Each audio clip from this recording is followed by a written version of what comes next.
Welcome to Human Powered, the podcast about creating a high-performing agency or consultancy business. I'm Trenton Moss, and today I have Samppa Vilkuna, founder and CEO of the creative company Superson. Samppa, hello! Hey, hi, good to be here. Samppa, you lead a small in-house team alongside more than 400 specialists worldwide. And you've got this really unique operating system for how you work. Can you start by telling me a bit more about that? Yeah, actually, if I look back from my own background, I used to work at the client side, and I was super frustrated with the model, how the traditional agencies worked. And I felt that there must be a better way. And I remember seeing actually then this meme going viral all around the world, which said that the Airbnb is the world's biggest hotel company without a single hotel room, and Uber is the biggest taxi company without a single taxi. And so we thought with my friend of mine that what if there would be a world's best creative agency without a single creatives? And that was the aha moment, how we invented Superson back in the days. And yeah, so now what we have built is that system around basically three principles, which are the global network of over 400 world-class specialists. And then we work very much in the collaborative ways. And then we have the global scalability. So we work currently all around the world. We have hubs in Amsterdam, Singapore, and Helsinki. And that was around 13 years ago when you first decided to do that. Yes. What an amazing journey you must have been on. So given this quite unique operating model you've got with a relatively small in-house team and a massive global network of world-class talent, tell me a bit more about what high-performing looks like within Superson. Yeah, I think the number one thing, what we have found out is the way to collaborate together with clients. We kind of found it out 5 years ago or something that our specialists are actually facing the clients, and even when we are doing the creative work, we are doing it in front of the client. So it requires quite a lot of skills from the creatives that you are putting into a front of clients, because usually the creatives are, doing work somewhere in the black box or behind the curtains. So I think that was one of the big thing for us. And the secondly, I think, is the focus. So being able to focus into what you're doing actually best. I think that's a key thing for the high performing thing. And if we look back, I think it was 2017 when you remember the purpose discussion started rising a lot. Everybody was talking about the purpose, and Unilever was our biggest client then, and they were one of the forerunners when it comes to the purpose driven brands. And we decided to also create our own purpose. We need to have as a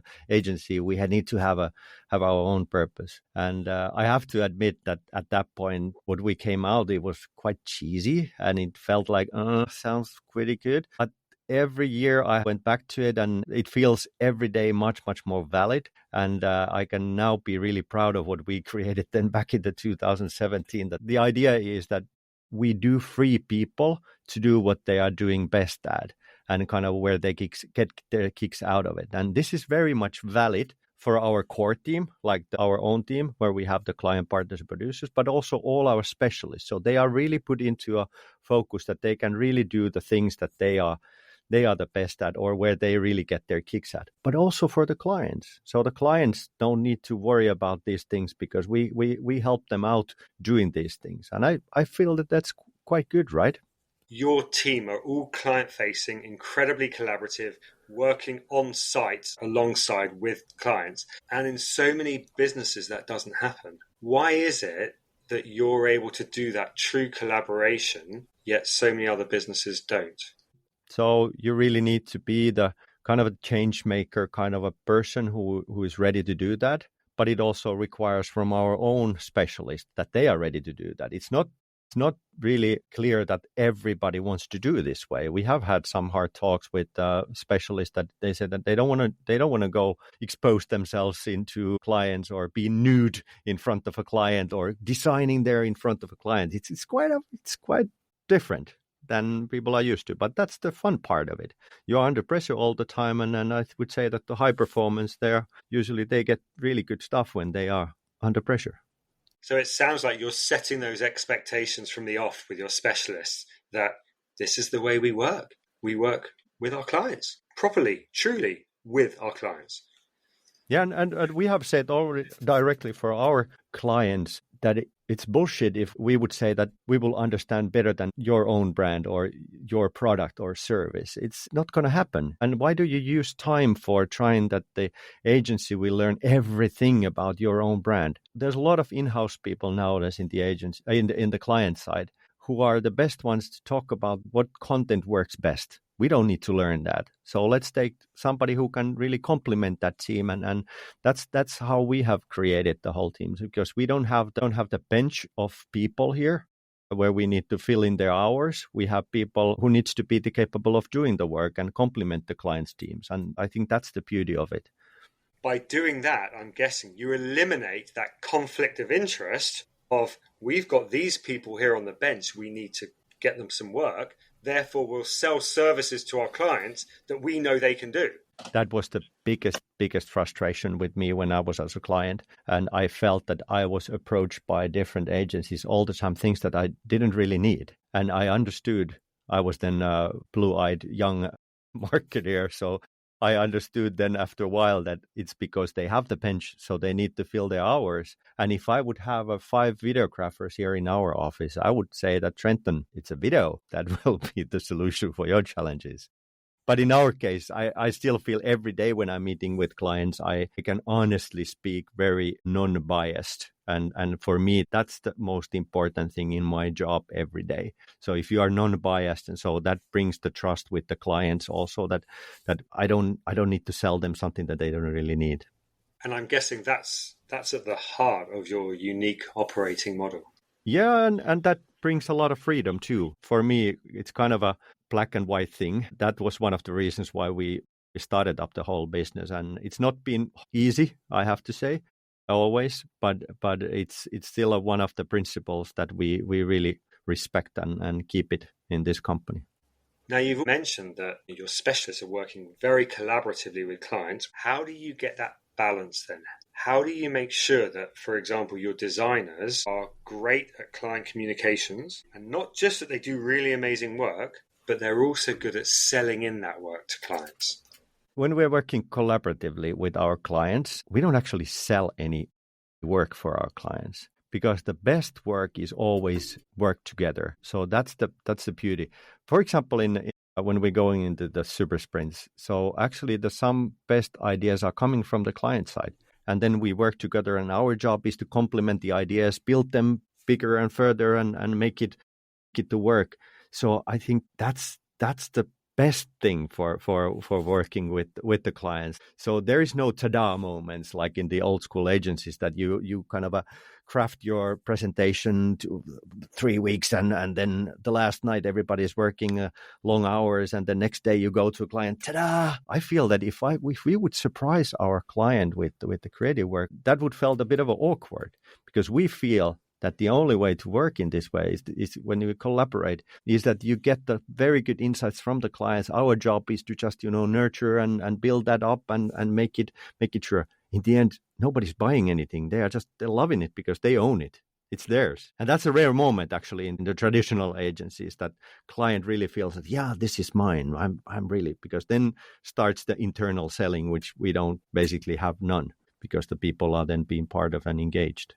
So something I often say is that doing great work is only half the battle, and having clients think you're doing really great work is the other half the battle. Selling it in and making sure that they like it and that they think it's in line with their business goals and what they need. And I think what you're saying, Samppa, is if you're doing great work and you're doing that in conjunction with proper client collaboration, they buy into it immediately. Yeah, you start seeing from their eyes during the process that it's locked already. They are already living it. I remember this one sprint, and they had the management team wanted to also know where we are going. It was about the brand refresh for them. And we had like a checkups, and there we are. And the last day, I still get the goosebumps because when I was there, the last day, the CMO of the company presented the whole idea that we had created together during the 5 days for their management team. And she said that this is our new brand. This is it. She wasn't asking like, what do you think? Do you like green or blue, or you like the headline? She just said that this is our new brand.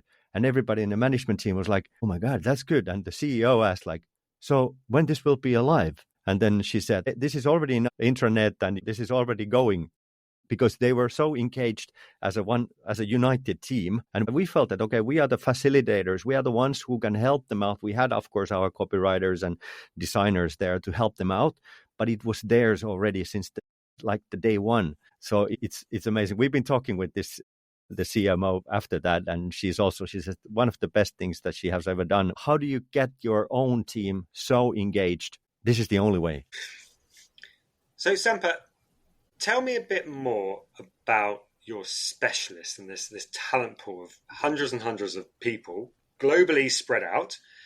Given your global reach, how do you find all of these people and how do you make sure that they really are the best of the best? Yeah, I think number one thing is that if I go back into 12 years back when we started, it wasn't that easy. I would say that the freelancer didn't have that good sound at that point, but it started changing quite fast. So we felt that, especially in the mid of like 2015, 16 or somewhere there, we felt that the best people started leaving agencies and they felt that, okay, this is the way how they want to work. And I think from the US started this great resignation. It was already before the COVID hit. And the great resignation also, what it did was that people who were in the creative industry especially started leaving the old rat race, and they wanted to focus on the things that they want to do. They want to pick and choose what they want to do. And we were there then, and we were one of the companies where they started contacting also and how they can work with us and so forth. And now, of course, COVID started the next round when people were laid off in traditional agencies and so forth. So we don't have a challenge of finding people, but then what we do is that we vet them also very well. So we go through a process so that they will have a pretty much similar to a job interview, that we go through their references, their past work and so forth, and we look the values and how okay they are work collaboratively with clients and so forth. So there's a lot of like a checkpoints. And then we have our own system where all the people have filled in their profiles and so forth. So there we always then pick and choose the best teams for the job. But the important part in this case is that we know their own aspiration. So if you like, for example, gardening, and you are world's greatest designer and you love the garden work, so obviously you would work in our garden tool company client who needs help in the Nordics, for example. So we can link between their own aspirations and the skills together with the client's own world. Clients are really loving it because then they really understand what's happening in the client's world. We just did for one UK company with the sprint, and they wanted to launch into Spain, and we sourced immediately very good team of specialists who really understands the market and understands their category and the channels. We have a very good process on that one. Okay, so we've got a client wants to go to Spain. Where do you start? How do you go about finding people? So first of all, it starts from the non-biased steps that we first looked like. We first go through with the client, okay, what do you really need to do? Because sometimes clients are saying, okay, we want to launch the product and we want the advertising campaign. But like, what do you really need to do? Do you need to really get the awareness, or do you really need to get the first clients, or do you really need to get investors for this? Or what's really the cause? And then we start looking at what needs to be done. And based on that one, we create the brief that, okay, what kind of a team we would look into this one? Okay, do they have an experience on this sector, or would they have in this region, or there might be some channel perspective that, okay, we need somebody who really understands Indonesian outdoor market, like we are having one thing going on now in Indonesia. So you really need to have these specific things first, and then we start looking at, okay, do we have already one in our own network? If not, then we start sourcing it, and we have our ways of finding the best people. Yeah. So that's not a big thing. But I would say this one thing, what is important for us is that the availability is not a skill. So availability is not a skill. So we never ever send a mass mail to our network that there is this kind of a client who can work on that one, who has time to work on. That's not the way to work, because then you are not picking the right team and you're not making the best people for the best job. So that's important. And hey, I wanted to add one thing. which is important, that in our specialist network, we work people, like we say, that have graduated from the agency life. It's a bit of a funny way to say it, but what we want to have is that people are not in between jobs. They have decided that they are independent specialists. This is the way they want to work, because we don't want to end up in the situation where people are just, they are looking for a 3-month gig between their job in the traditional agency, and then we lose them. That's not the way. So when you feel that your wings will fly as an independent specialist, then you can talk to us. But if you are still doubting that you want to be safe zone in the traditional agencies, you do that. Okay, so Samppa, let's say your client has come to you with a brief and it's time for you to go and source the team, and you put the team together, and perhaps this is a group of specialists that have never worked together before. Now, that team then needs to go through the process of forming, storming, norming, and getting finally to performing, which is the Bruce Tuckman model, the famous Bruce Tuckman model. What do you do to move them through that process to get to performing as quickly as possible? What we use is a couple of things, very important parts in that case. That's super important, that you get these people to work as a one team. The first one is that we always have a clear lead. So either it's our own facilitator or our sprint masters from our own team, or then we appoint the person will be the clear lead in this case. And then we do have a very well managed rituals. So we have a process that is guiding them through, and it's kind of giving a freedom for all the specialists that they know exactly what they need to do. They don't need to think about anything else than going where they are really the best at. And that taking all the stress and taking all that other things away, and they can really focus on creative work where they are signed for that. And that brings the quality and make sure that the team is working. And then how it kind of starts performing as a team is the pressure. So when you are under pressure, there's a client, they probably never met each other. And the client's team could be also that they don't know how to work together. So quite a lot from the sprint master that kind of how do we make that? We always have some rituals for how we start, so that kind of unites the team as a one. And after one day, they are already laughing like old friends. They are going for beer after the first day or something. So it's amazing how quickly people can group when they are all working towards the same goal. It's a really amazing what happens in that room then.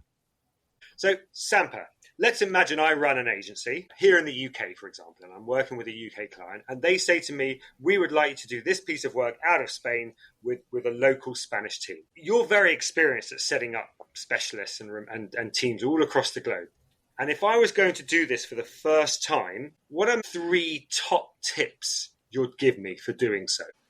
Now, these are the secrets that we will reveal. I think number one thing is that you start curating what is really needed. So you just don't crowdsource and to send the mass emails that, okay, is there availability? But you start curating that, okay, who would be the best one for the job? Then I think that's what we do. We don't want to go with the mediocre results. We always want to go that, okay, this would be the best team what we can have. And then it's our job then to make sure that they will start working for us. Then the second thing is that you have a really defined process, the really clear process. How do you work with them?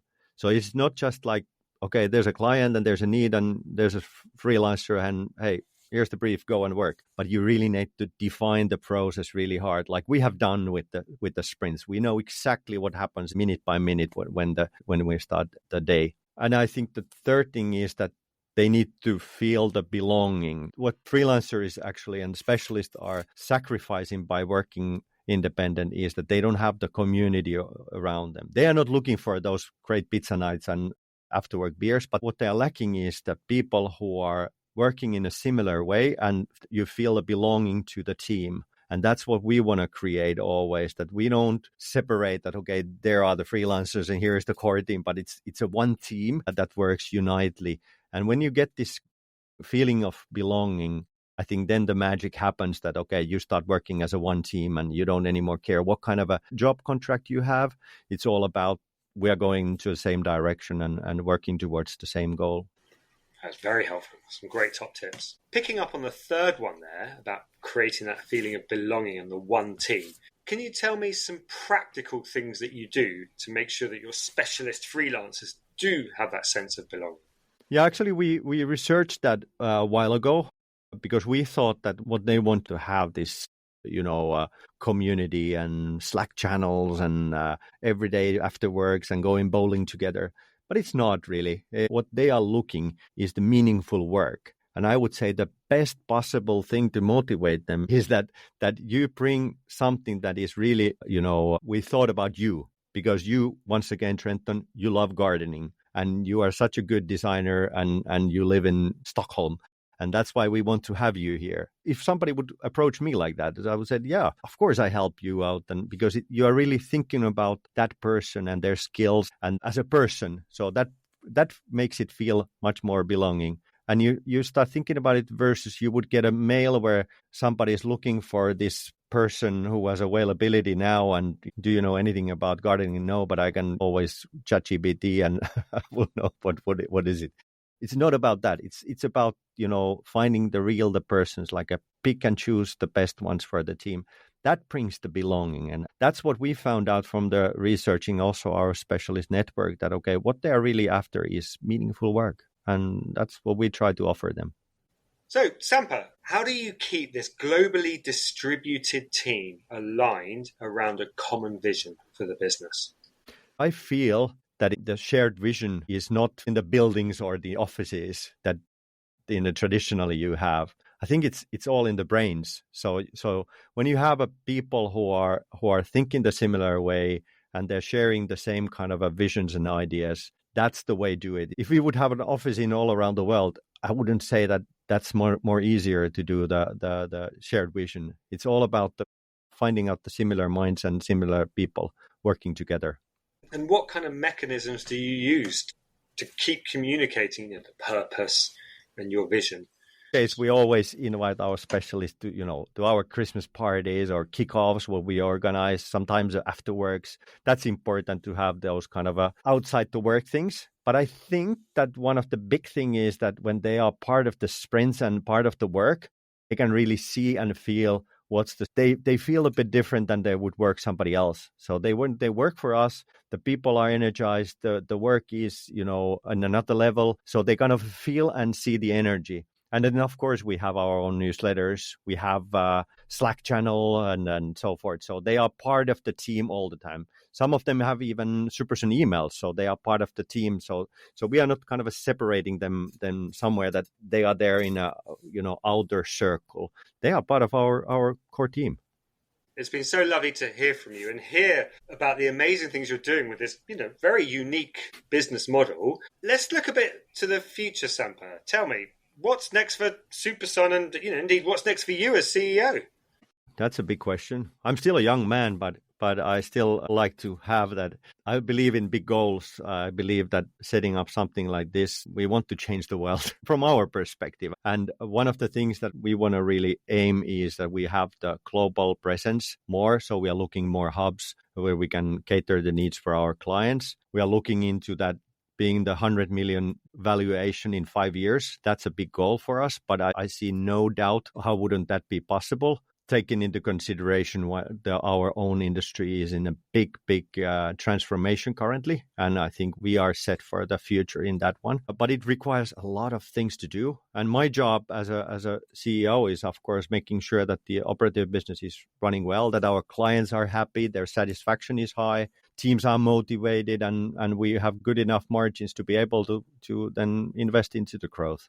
But secondly, I think for me is a very important part is building the operating system every day better and better so that we can be frictionless as possible. So we have our own team for creating that. So that really creates the momentum and scale and, of course, the value for the company. And then third of all, I wouldn't do this if I wouldn't have fun. So we need to always have fun while doing it. And we are not the private equity driven exercise. We are ambitious entrepreneurial individuals who wants to change the world. So I think that's the spirit that we want to show to other people too.